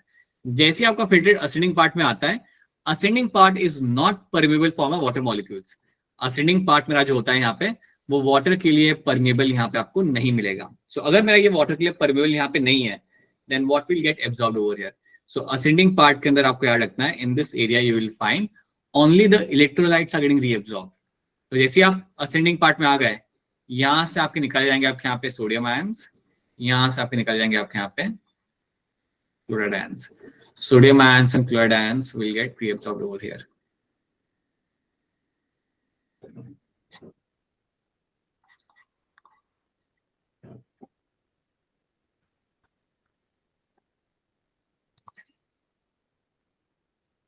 Right. So sodium ions and chloride ions are getting reabsorbed from the ascending part of the Henry's loop. So याद रखना, only electrolytes are getting reabsorbed from the ascending part. तो भूलना नहीं आपने ये बात कि ascending part में वाटर का रीअब्जॉर्प्शन कभी नहीं होता है, ही नहीं, चैनल नहीं है वहां पे। वाटर को रीअब्जॉर्ब करने के लिए जो चैनल चाहिए होता है वो आपको वहां पे मिलेगा नहीं। So ascending part of Henle's loop is known for my electrolyte reabsorption, known for electrolytes reabsorption. ये इसके लिए यहाँ पे जाना जाएगा, that is what it is been known for. इतनी बात पहले आप यहाँ पे याद रखो। और इसमें आपको मैं एक और चीज समझाना चाहूंगा, थोड़ा ध्यान देना है यहाँ पे। This is the first thing कि डिस्टिलिंग पार्ट में क्या हो रहा है, असेंडिंग पार्ट में आपका क्या हो रहा है। Now let's understand one thing in this. अब जैसे आप यहाँ पे, अब आप थोड़ा बहुत खुद से बताओगे यहाँ पे, assume that you have this descending part, you have ascending part। इसमें थिक और थिन फिलामेंट भी आपको मिलेगा, बट अभी के लिए आप उसे इग्नोर कर सकते हो फिलहाल के लिए, not relevant for you. Now जैसे ही आपका फिल्ट्रेट नीचे आने लगता है, आप जानते हो कि यहाँ से वाटर को रीअब्सॉर्ब करेंगे हम यहाँ पे। अब जैसे आपको वाटर को रीअब्सॉर्ब करना चालू करते हैं तो आपके जो फिल्ट्रेट होता है उसकी ऑस्मोलैरिटी यहाँ पे चेंज हो जाती है। आपके फिल्ट्रेट की ऑस्मोलैरिटी यहाँ पे आपकी चेंज होगी। तो फॉर एग्जांपल इसकी इनिशियल ऑस्मोलैरिटी यहाँ पे होगी, अज्यूम करते हैं लेट्स से अराउंड 300। ये वैल्यू आपकी चेंज होती है जैसे वो नीचे जाने लगता है। जैसे आपका फिल्ट्रेट नीचे जाने लगता है so it will start changing over there. तो इसकी वैल्यू मैं यहाँ पे लिखता हूँ। So assume that your filtrate starts going down. Filtrate आपके यहाँ पे नीचे आना चालू करता है। So you know that as the filtrate starts going down what will happen, the water will get reabsorbed. अब जैसे मैंने यहाँ पे पानी रीअब्सॉर्ब यहाँ पे होने लगेगा, सो आपको याद ये रखना है कि आपकी ऑस्मोलैरिटी जो होगी वो आपकी चेंज हो जाएगी। दैट मीन्स व्हाट, पहले आपके यहाँ पे थी, अज्यूम करो यहाँ पे थी आपके यहाँ पे 300, वो आपके यहाँ पे बढ़ने लगती है 600, 900, ये तक जाते हुए 1200। तो ऑस्मोलैरिटी आपके यहाँ पे बढ़ रही है। अब सवाल ये आ सकता है आपके दिमाग में कि सर ये क्या होता है, ऑस्मोलैरिटी आपके यहाँ पे क्या होता है। तो ये चीज आपको मैं यहाँ पे थोड़ा सा अलग से समझाता हूँ। ये तो हम जानते हैं what is my GFR. Now let's talk about my osmolarity. Osmolarity क्या होता है इसको हम यहाँ पे देखते हैं। फॉर एग्जाम्पल अगर मैं आपके सामने यहाँ पे कप लूं, समझो आपके घर पे मेहमान आए हुए हैं, ठीक है, और आपने ग्लास लिया, ग्लास के अंदर आपने डाला यहाँ पे पानी, ग्लास के अंदर आपने डाला यहाँ पे, अज्यूम करते हैं आपने डाला यहाँ पे 50 ml पानी। Obviously you will add water in the glass. मतलब मेहमान आपके घर पे आ रहा, उन्होंने बोला कि जाओ बेटा हमारे लिए कोल्ड ड्रिंक लेके आओ। कुछ मांगा उन्होंने कि यार कुछ बना दो हमारे लिए, समथिंग दे हैव सेड, मेहमान आए तो या we have to make something. So you have 2 glasses over here. अब आपको याद रखना है कि दोनों के अंदर हमने क्या किया, हम दोनों में डाला यहाँ पे 50 ml पानी आपका यहाँ पे, we have added in the both the glass, we have added 50 ml water यहाँ पे। और उसके बाद पता है वो एक टैंक का पाउच आता है, ऑरेंज टैंक का या लेमन टैंक का, वो आप ऐसे काट के पानी में डालो। नो दैट, नहीं all of you know that. So वो तुम्हारे पास पड़ा हुआ है, तो तुम्हें ज्यादा मेहनत नहीं करनी। तुम्हें करना क्या है यहाँ पे, अपना यू कट दैट टैंक का पाउच, उसमें से निकालो टैंक और डाल दो इसके अंदर। टैंक डालो, ग्लूकॉन डी डालो, जो भी आपको देना है आप देख सकते हो यहाँ पे, ठीक है। The water in the both the glass is 50 ml, glass A and glass B. एक ग्लास के अंदर आपने यहाँ पे डाला लेट्स से 5 ग्राम टैंक। इस ग्लास के अंदर आपने डाला यहाँ पे, let's say you have added in this 5 gram Tang, 5 gram. I'll just write, चलो टैंक लिखता हूँ, याद रखना क्या है, ठीक है। वो जो आपका जो पाउडर था वो उन्होंने डाल दिया 5 ग्राम, सिर्फ 5 ग्राम डाला मैंने यहाँ पे, राइट। और दूसरे मेहमान जो हमारे यहाँ पे थे उनके लिए हमने यहाँ पे क्या किया, उनके अंदर हमने डाला यहाँ पे 50 ग्राम, 3 चम्मच डाल दिए भर भर के। तो कौन सा ग्लास में ज्यादा टेस्ट आएगा, ए या B? B. Obviously B will be much more tastier one over there. देखो यहाँ पे एक बात क्या है, जहां पे 5 ग्राम टैंग डाला हुआ है, मैं कह सकता हूं that this beaker A will be dilute solution. ये मेरा यहाँ पे डाइल्यूट सॉल्यूशन यहाँ पे होगा, और जो मेरा है यहाँ पे जहाँ पे 50 ग्राम मैंने टैंक डाला हुआ यहाँ पे, वो तो हो गया थोड़ा कॉन्सेंट्रेटेड। तो जो कॉन्सेंट्रेटेड में जो मेरा यहाँ पे सॉल्यूशन है ना, जो मेरा ग्लास बी है, इसकी एक वैल्यू होगी ऑस्मोलैरिटी की। तो अगर इसकी वैल्यू हो रही है ऑस्मोलैरिटी की, let's take a random value, इसकी वैल्यू आपके यहाँ पे आ रही है अराउंड लेट्स से 200 है वैल्यू मेरे यहाँ पे, 200 milli osmomoles is the value of my this glass. तो जो ग्लास डाइल्यूट होगा उसकी ऑस्मोलैरिटी वहां पे कम होगी। अगर इसका 200 मिली ऑस्मोमोल्स है तो इसका जो वैल्यू यहाँ पे होगा वो आपके यहाँ पे कम होगा, it will be around like 50 milli osmomoles. Osmolarity की वैल्यू आपके यहाँ पे चेंज जाती है as per the concentration of my solutes वहां पे। तो फॉर एग्जाम्पल अगर मुझे यहाँ पे इसकी वैल्यू बढ़ानी है, अगर मैं कह रहा हूँ कि इसकी वैल्यू आपकी 50 ऑस्मोमोल्स की है यहाँ पे, अगर मुझे इसको बढ़ाना है तो मुझे क्या करना पड़ेगा यहाँ पे, what I should add over there, what I should do so that the value can increase? Concentration बढ़ानी पड़ेगी। हाँ, मतलब मुझे ज्यादा टैंक डालना पड़ेगा, बेसिकली मुझे उसके अंदर टैंक ज्यादा डालना पड़ेगा। तो अब मुझे बताओ यहाँ पे कि अभी मैं डाला था यहाँ पे 5 ग्राम टैंक, अगर मैं 5 ग्राम की जगह यहाँ पे डालता हूँ 100 gram tank, if I add over 100 gram of tank में अगर यहाँ पे ऐड करता हूँ, तो क्या मेरी इसकी ऑस्मोलैरिटी बी से ज्यादा हो जाएगी, नहीं हो जाएगी? हो जाएगी। Yes, sir. हो जाएगी, बिल्कुल बियॉन्ड से हो जाएगी। एक रैंडम नंबर ले लेता हूँ यहाँ पे, इसकी हो जाएगी लेट्स से 300 मिली ऑस्मोमोल्स यहाँ पे आपकी हो जाती है। अब तो पिया भी नहीं जाएगा, but this is what you find happens with my osmolarity. अगर आप पानी निकालते हो ना, अगर आप पानी निकाल रहे हो दैट मींस आपका पानी कम हो रहा है और आपके यहाँ पे सॉल्यूट्स ज्यादा है। आप देखो इस बात को, have a look at this. जब आपका ये फिल्ट्रेट नीचे आ रहा था तो हम क्या करते, पानी को यहाँ से निकाल लेते हैं। अगर मैं फिल्ट्रेट में से पानी निकालूंगा, आप इमेजिन करो कि स्टार्टिंग में इसकी ऑस्मोलैरिटी है अराउंड 300 जितनी, ठीक है। जैसे आपने पानी निकालना चालू किया तो क्या होगा, ये बनेगा concentrated, this filtrate will become concentrated. जैसे ही आपका फिल्ट्रेट कॉन्सेंट्रेटेड यहाँ पे बन रहा है तो आपकी ऑस्मोलैरिटी की वैल्यू यहाँ पे आपकी इंक्रीज हो रही है। The value of osmolarity is increasing over there, right. ये चीज आप यहाँ पे हो रही होती है, यही चीज आप यहाँ पे देख सकते हो कि जैसे आप यहाँ पे कॉन्सेंट्रेटेड सॉल्यूशन बनाते हो ना, तो उसका ऑस्मोलैरिटी का वैल्यू यहाँ पे ज्यादा होता है। That is what you have to understand in this. तो ये चीज आपके यहाँ पे हो रही होती है। So this is why you will find कि ये जो वैल्यूज आपको जो यहाँ पे दिख रही होती है ना, इनसाइड में जो मेंशन की हुई है वो वैल्यूज आपकी क्यों इंक्रीज हो रही है, बिकॉज आप पानी वहां से निकाल रहे हो, राइट। अब आपने यहाँ पे यूटर्न ले लिया, यहाँ पे आप आ गए एंड नाउ यू डिसाइडेड कि चलो अब यहाँ से यूटर्न लेते हैं, यू मतलब फिल्टर डिसाइडेड। अब यहाँ पे क्या होता है, as you take the U turn and you get into the ascending part, you will find the sodium and Cl ions will get reabsorbed. अब यहाँ से क्या हो रहा है, कुछ और चीजें यहाँ पे भी रीअब्सॉर्ब की जा रही है। So from here I will be finding my reabsorption of my sodium ions is taking place, Cl ions is taking place, ये मेरे यहाँ पे रीअब्सॉर्ब किए जा रहे हैं। अब आप सोचिए इस बात को, जब मेरा फिल्ट्रेट असेंडिंग पार्ट में आया तो यहाँ से आपके सॉल्यूट्स को हमने यहाँ पे निकालना चालू किया, यहाँ से हमने सॉल्यूट्स को यहाँ पे निकालना चालू किया। Solutes were taken out from this particular filtrate.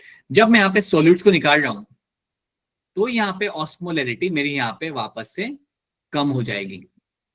क्यों कम हो जाएगी, बिकॉज अब मेरे जो सॉल्यूट्स है ना वो भी निकाल रहा हूँ। आप सोचो इस बात को कि आपने ये जो ग्लास है ना, ये 300 मिली ऑस्मोल वाला, वो आपने दिया पीने के लिए, अपने रिश्तेदार को से मना कर दिया कि अरे ये क्या है ये, right. Then what you will do, तो फिर पानी को तुम छानोगे और उसे अलग करोगे। You will try to take out the Tang, जो मिक्स कर दिया तुमने, वैसा होगा नहीं, but still you will try to do that.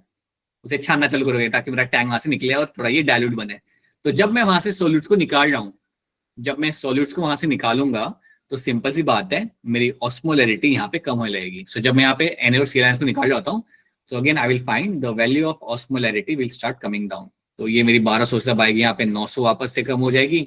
Again it can turn into 600, then it can turn into my 300। तो ये चीज याद रखनी है, अगर मैं सॉल्यूट्स को निकालूंगा, अगर मैं इलेक्ट्रोलाइट्स को निकालूंगा तो मेरी ऑस्मोलैरिटी की वैल्यू नीचे जाती है, क्योंकि मेरा फिल्ट्रेट हो जाता है डाइल्यूट।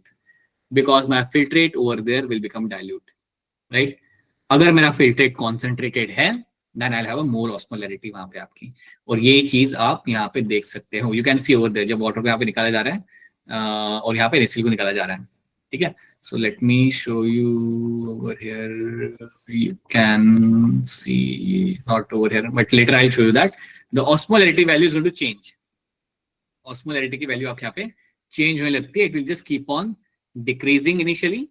सो सॉरी, इंक्रीजिंग होगा आप इनिशियली, आपका 300 से आपके 1200 तक आएगा नीचे जा जाते हुए, एंड देन आपका वहां पे वो चेंज होकर it will go to the lower value. So ये बात आपको याद रखनी है. This is one thing should be very clear to all of you in terms of Henle's loop. ये चीज आप यहाँ पे रखना. क्या ये चीज आप सबको समझ आ रही है? Is this thing clear to all of you? सबको यहाँ पे Yes, sir. होना चाहिए. अब इसमें आप एक और चीज याद रखना. जब भी हम बात करते हैं ना पीसीटी के बारे में, I just go back over here. When you talk about PCT is known to have a presence of my simple cuboidal epithelium. ये एक मेन चीज याद रख लेना. When we talk about my PCT, so PCT is known to have a presence of my simple cuboidal epithelium. We'll have the simple cuboidal epithelium. ठीक है. और इसके जो epithelium में आपको बताऊं उनके लिए होता है आपका macrovilla. So the epithelium will have a presence of the macrovilla. So macrovilla is seen.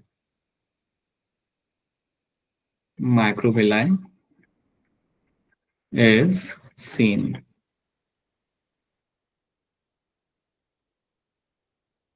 याद रखना, सिंपल क्यूबॉइडल एपिथेलियम को लेकर यहाँ पे देखेंगे और it will have the microvilli on it. तो उससे क्या होता है, वो एब्जॉर्प्शन करने में हेल्प करता है. Basically this epithelium will actually help in the absorption. करना है ना आपको सिलेक्टिव रीएब्जॉर्प्शन, तो वो करने में आपकी यहाँ पे मदद किया जाता है. एब्जॉर्प्शन करने में भी और सिक्रेशन करने में भी. Mainly for absorption you need this.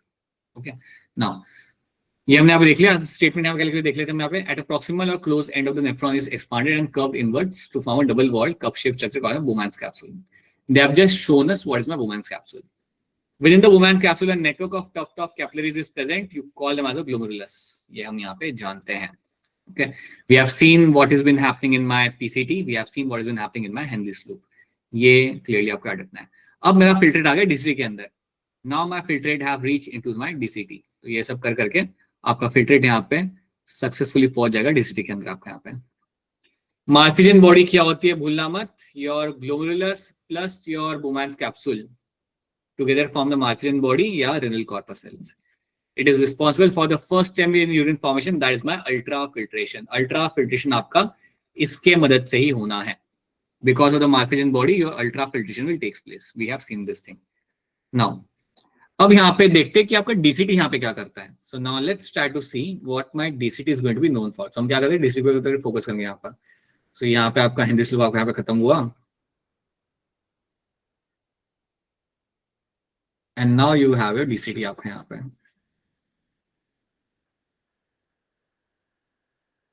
So let's try to understand कि आपका DCT किस चीज के लिए यहाँ पे जाना जाता है और यहाँ पे आपको क्या होते हुए आपको यहाँ पे मिल जाएगा. So when we talk about the DCT, that is my distal convoluted tubule. तो यहाँ पे आपका क्या होगा. So DCT के अंदर आपको यहाँ पे याद ही रखना है कि filtrate आपके यहाँ पे पहुंच चुका है. Now filtrate में से आपने काफी कुछ absorb कर लिया. You have done the major absorption in the PCT. You have done some absorption in my Henle's loop. And now you have reached into the DCT. आपके तरफ आप यहाँ पे पहुंच चुके हो. DCT में पहुंचने के बाद आपके यहाँ पे हुआ क्या ना, आपका filtrate यहाँ पे आपका पहुंच चुका है. Now what you have to know here is, यहाँ पे दो चीजें आपको याद रखनी है. यहाँ पे आप करते हो reabsorption of my sodium ions. Sodium ions को हम यहाँ पे रीएब्जॉर्ब करेंगे. There will be selective reabsorption of my. हाँ जी दृष्टि बताइए. बोलिए दृष्टि, बोलिए बोलिए. अच्छा ध्रुव है. अच्छा हाँ ध्रुव बोलिए.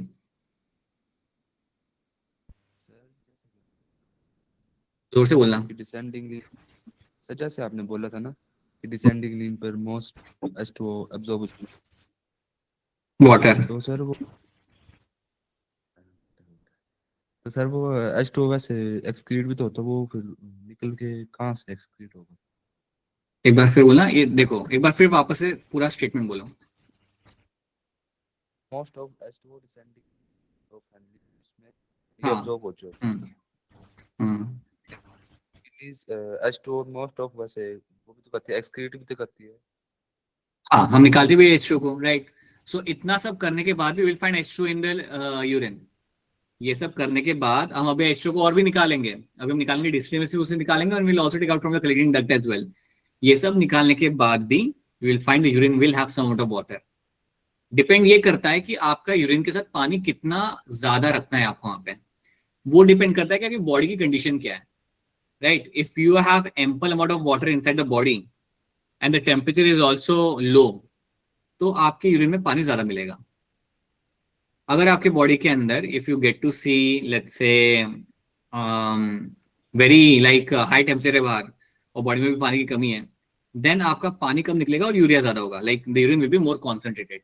तो अब ये मान लो Dhruv and all of you that amount of urine you lose per day is going to be around 1 to 1.5 litre. ये सब करके जो आप यूरिन बाईपास कर रहे हो वो आपकी 1 से 1.5 लीटर जितनी आपकी होती है। अगर समझो आपकी बॉडी में वाटर का रीअब्जॉर्प्शन इतना नहीं होता, जितना यहाँ पर उतना नहीं हो पा रहा होता, then the value can have got around 15 to 17 litre. That is the amount of water loss would have happened. तो मैं आपको यहाँ पे डिफरेंस क्रिएट कर रहा हूँ कि आप ये सब एब्जॉर्ब करके आप कितना यहाँ पे यूरिन लॉस कर रहे हो, right. And if you don't do all this kind of thing, then how much of urine loss can happen inside the body, which is a very severe thing. Okay, तो याद रखना ये सब absorb करने के बावजूद you will find some water will be always there in the urine, but it depends कि आपका कंडीशन क्या है बॉडी की, उस पर डिपेंड करेगा आप कितना वाटर आप निकालोगे। ठीक है, लोग समझ आ रहे हैं मैं क्या कर रहा हूँ? This is what you find happening in this. Now let's talk about my DCT यहाँ पे। DCT के अंदर हम यहाँ पे क्या कर रहे हैं, that आप सोडियम आयंस का यहाँ पे रीअब्सॉर्ब कर रहे हो, that's the first thing you do कि सोडियम का आप यहाँ पे निकालोगे। सोडियम आयंस निकालने के साथ साथ याद रखना यहाँ से आप इवन निकालते अपने वाटर को, so सोडियम आयंस भी आप निकालते हो यहाँ पे, along with that we'll also take out some water molecules, right? So sodium ions को निकाल लो, वाटर को निकाल लो अपने यहाँ पे। You can also reabsorb small amount में HCO3, small amount में आपके यहाँ पे HCO3 भी आप निकाल लोगे, तो स्मॉल अमाउंट के अंदर आप HCO3 भी अपने आप निकाल लेते हो। सो this is the example of my tubular selective reabsorption. तो डीसीटी के अंदर भी आपको क्या मिलेगा होते हुए, you will find selective reabsorption होते हुए आपको मिलेगा आपका यहाँ पे selective reabsorption is something you will find happening in my DCT. अब जब मैं यहाँ पे सिलेक्टिव रीअब्जॉर्प्शन यहाँ पे आपका हो रहा है, what will happen during this process, you will find the water is getting reabsorbed,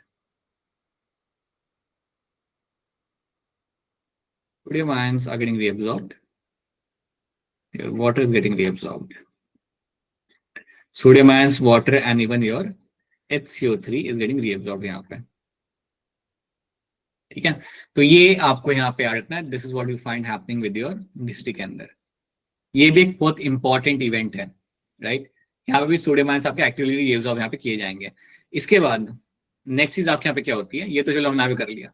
similarly we have to do the secretion as well. कुछ चीजों को हमें वहां से बॉडी के बाहर भी निकालना है, तो यहाँ पे भी आपका किया जाएगा ट्यूबुलर सिक्रीशन। जैसे हमने किया यहाँ पे हमारा सिलेक्टिव रीअब्जॉर्प्शन, वैसे कुछ चीजों को मैं यहाँ पे बाहर भी निकालूंगा। So I will also do my tubular secretion.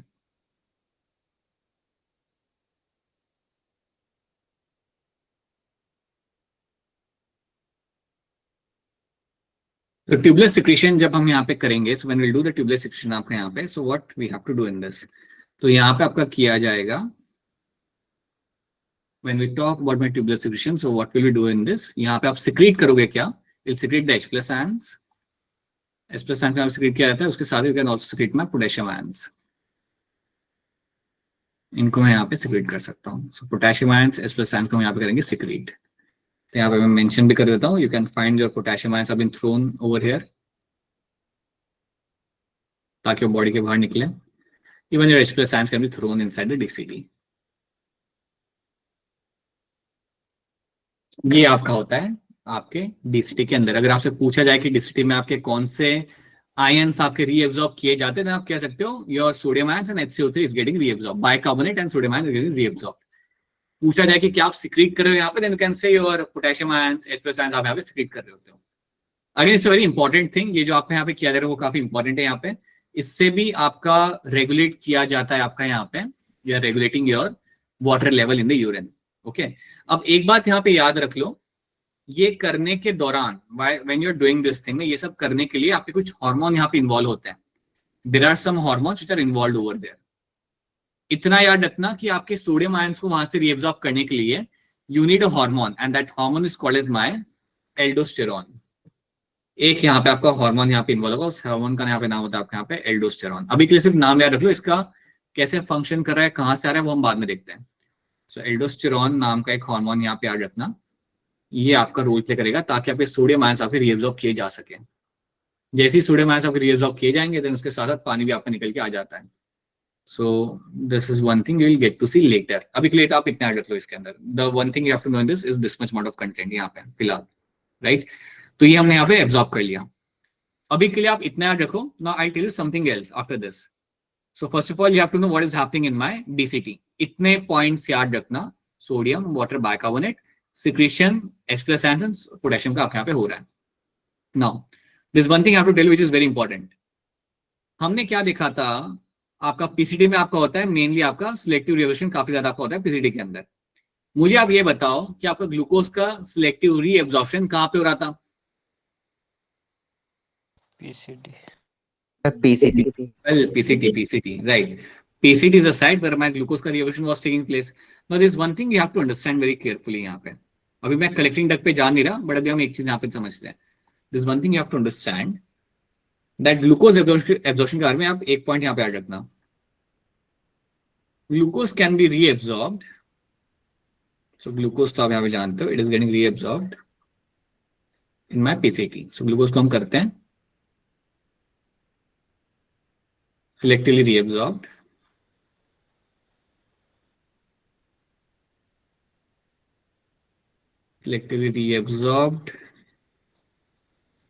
in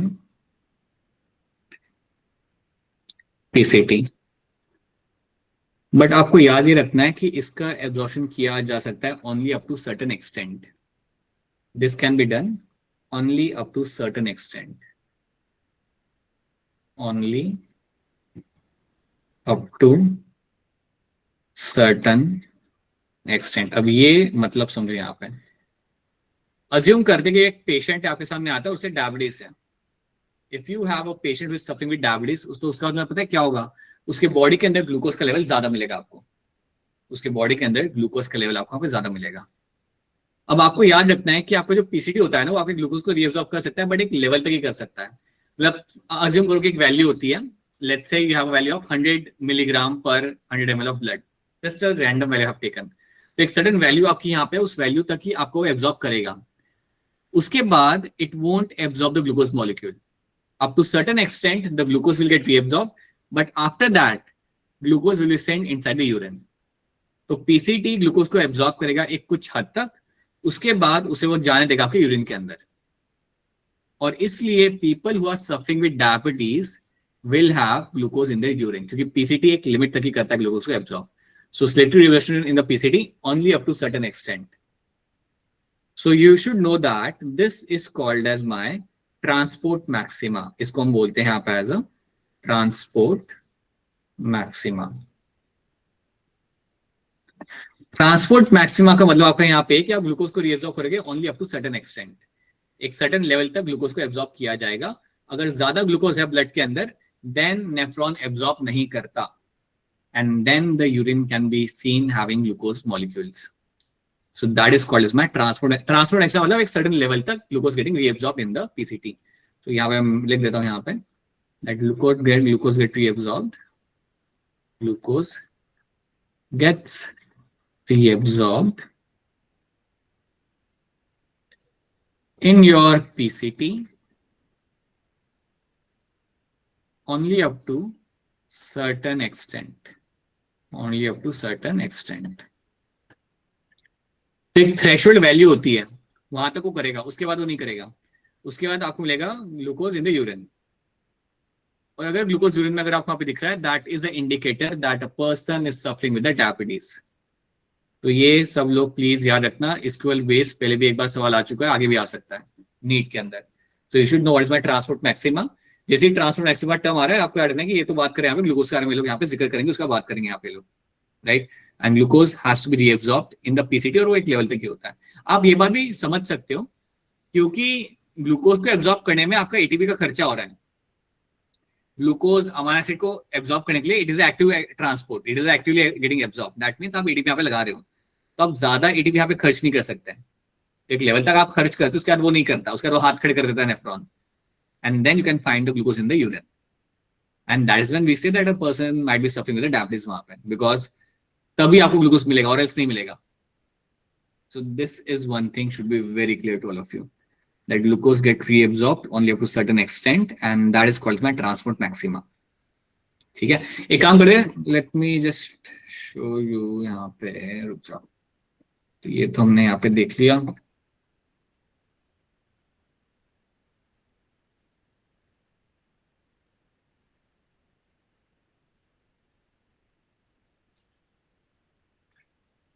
Just give me a minute on this. एक सेकंड रुक जाओ आप लोग.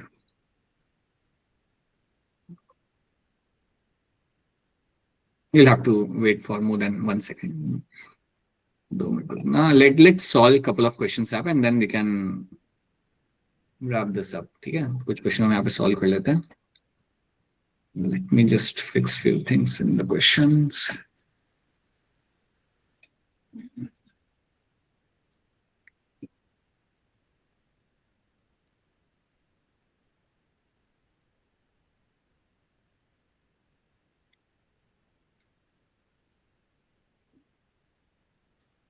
Right. चलिए again I start the screen share. तो जल्दी से आप इसका भी आप मुझे आंसर बताना.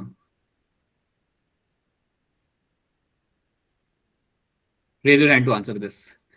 Removal of proximal conduit tubule from the nephron will result in what? अगर आपने PCT आपका निकाल दिया नेफ्रॉन में से, तो आपका यहाँ पे क्या होते हुए आपका पे दिख जाएगा.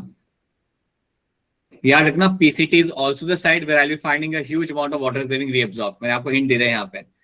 PCT आपका वो लोकेशन आपके यहाँ पे जहाँ पे पानी का काफी ज्यादा एब्जॉर्प्शन आपके यहाँ पे हो जाता है. So raise your hand to answer this. Ragini क्या लग रहा है, क्या होगा? Sir option C. Naitik, sir option C. Dhruv, Aryan sir option C. And Vanshika. Option C. So option C. Option C बनेगा आपके यहाँ पे सही answer. You will have a more dilute urine आपके यहाँ पे, बिकॉज अगर आपने पीसीटी को निकाल दिया ना, दैट मींस आपका वाटर एब्जॉर्प्शन तो आपका हो नहीं पा रहा. अगर आपने वाटर का जो मैक्सिमम एब्जॉर्प्शन आपका पीसीटी में आपका हो रहा था, अगर आपका हो नहीं पा रहा, then you will find that the urine will become dilute. Right, हाँ, वहां पे आपके इलेक्ट्रोलाइट्स भी आपके यहाँ पे रहेंगे, but along with that water इतना रहेगा that my urine will become dilute over there. Yes, very good. Hand raise करें इसके लिए. Read the question by yourself and then raise your hand.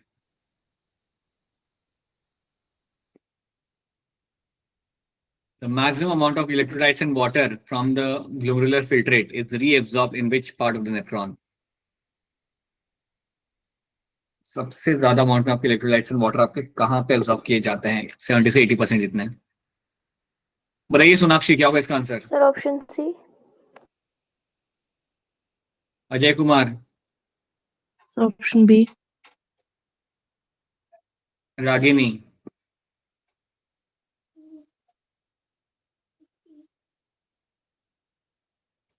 Ragini बेटा आपकी आवाज नहीं आ रही. Niharika option C.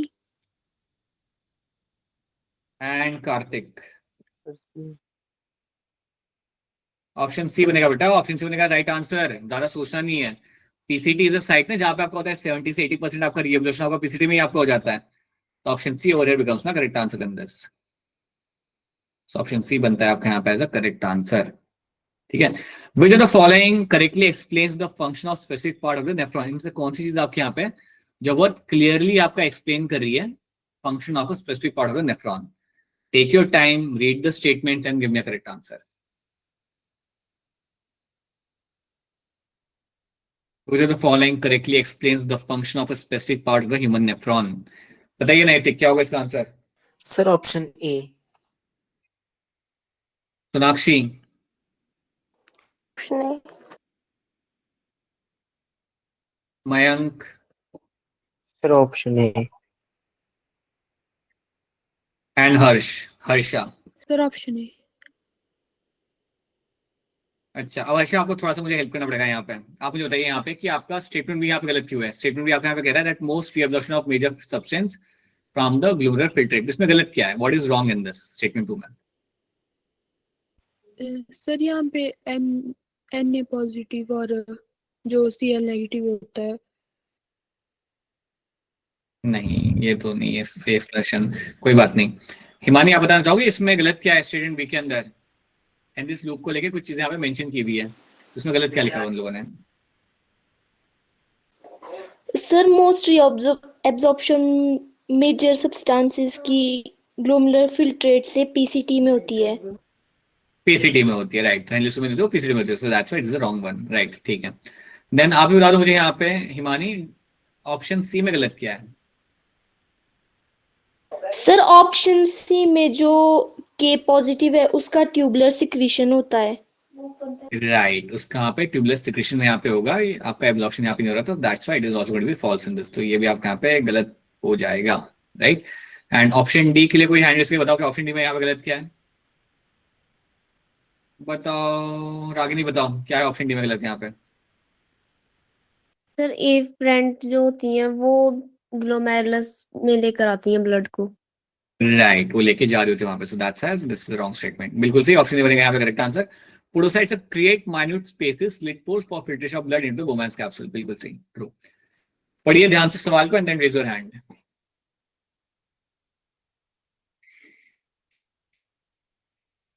Raise your hand to answer this. Again, a very simple question. शौर्य बताओ क्या होगा इसका आंसर? Option D. राइट, बाकी लोग कहाँ पे हैं? वंशिका बताइए। Sir, option D. And Dhruv?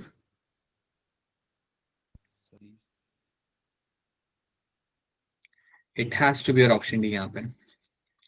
Glucose is getting completely reabsorbed in the renal tubule, right? Reabsorption of useful substance from the glomerular filtrate occurs in. Take your time and then raise your hand. ले लीजिए अपना time यहाँ पे ले लीजिए and then try to answer this. Reabsorption of useful substance from a glomerular filtrate occurs where? Ajay Kumar बताइए।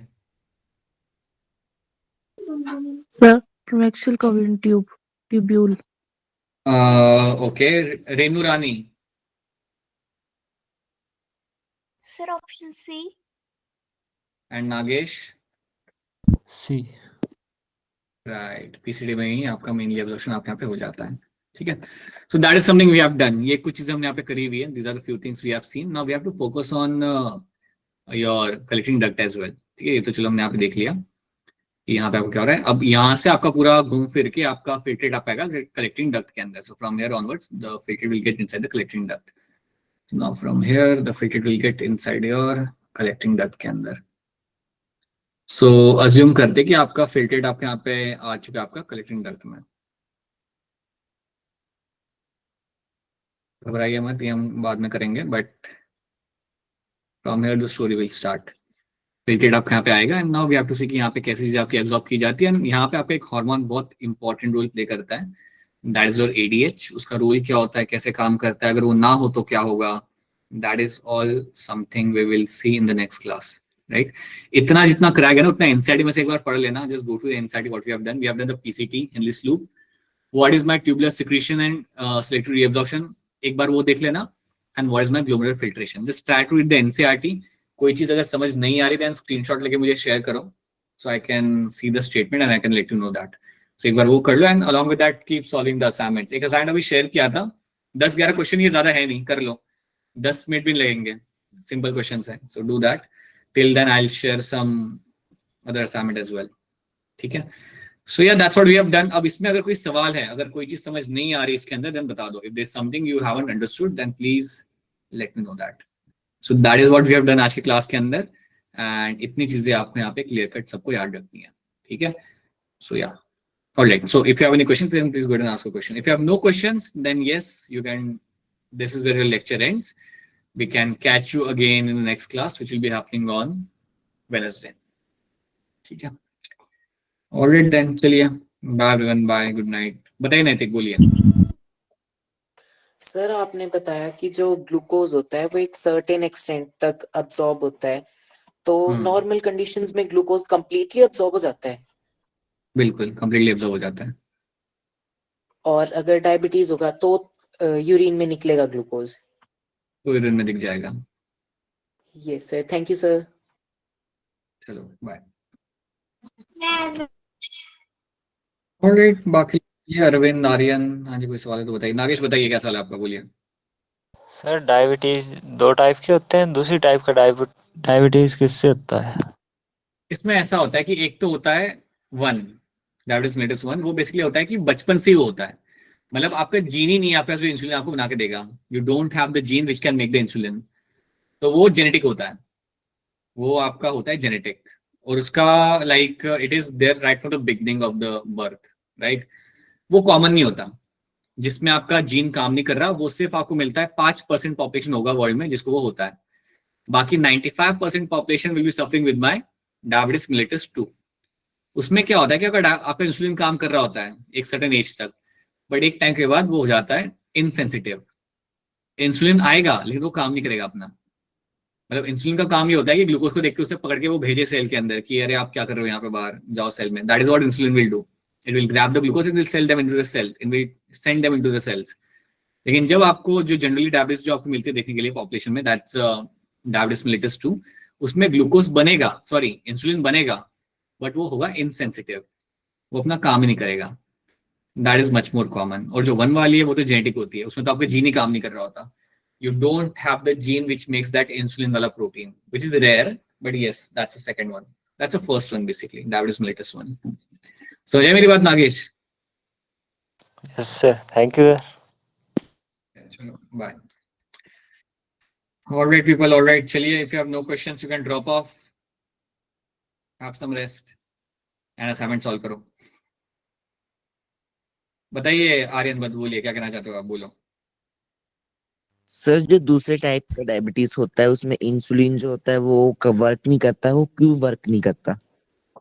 Basically देखा ये गया कि अगर किसी का लाइफस्टाइल कुछ ऐसा हो ना जिसमें वो लोग इतना कार्बोहाइड्रेट कंज्यूम कर रहे हैं और इतने फ्रिक्वेंसी पे कंज्यूम कर रहे होते हैं वो, कि उनका जो इंसुलिन होता है वो हो जाता है इनसेंसिटिव। मतलब बेसिकली जनरली रूल क्या कहता है ना कि आपका खाना जब आपने खाया तो आपका इंसुलिन आएगा और वो अपना आके काम करेगा। If someone is consuming too much amount of sugar, if someone is consuming too much amount of sugar और carbohydrate all the time, then insulin को बार बार आना पड़ रहा है वहां पे, insulin has to come again all the time and do its work. Sometime after certain period of years the insulin will become insensitive, वो आ तो रहा है लेकिन वो अपना काम नहीं कर रहा, बिकॉज वो इनसेंसिटिव हो गया to the presence of the glucose, उसको फर्क ही नहीं पड़ रहा कि ग्लूकोज है या नहीं है, so is not doing his work. And ये ऐसा होता है जब आप repeatedly you put yourself in a condition जहां पे आपके इंसुलिन का लेवल आपका बढ़ेगा। अगर आप ये मल्टीपल टाइम्स अगर आप करते हो अपने बॉडी के साथ, which you can do that, कि आप सुबह कुछ शुगर ही खाया, शाम को ही खाया ऑल द टाइम, यंग लोगों में नहीं होता लेकिन बाद में ये होता है, देन यू कैन फाइंड कि आपका इंसुलिन आपका बनेगा आपका इनसेंसिटिव, वो काम नहीं करेगा, ग्लूकोज आप जितना भी फिर डालोगे वो काम नहीं करेगा। सो आपने उसे मल्टीपल टाइम यूज कर लिया इस तरीके से, देन इट स्टॉप्स वर्किंग वैसा। तो इसलिए हम कहते हैं it is a more like a lifestyle disease, जिसे हम कहते हैं यहाँ पे 2 टाइप को। ठीक है, यस सर। चलो ऑलराइट, बाय। ऑलराइट चलिए, सीम्स लाइक नो क्वेश्चंस फिलहाल। बाय ठीक है, सर। चलो Bye, bye sir. Bye, good night, bye bye bye, good night.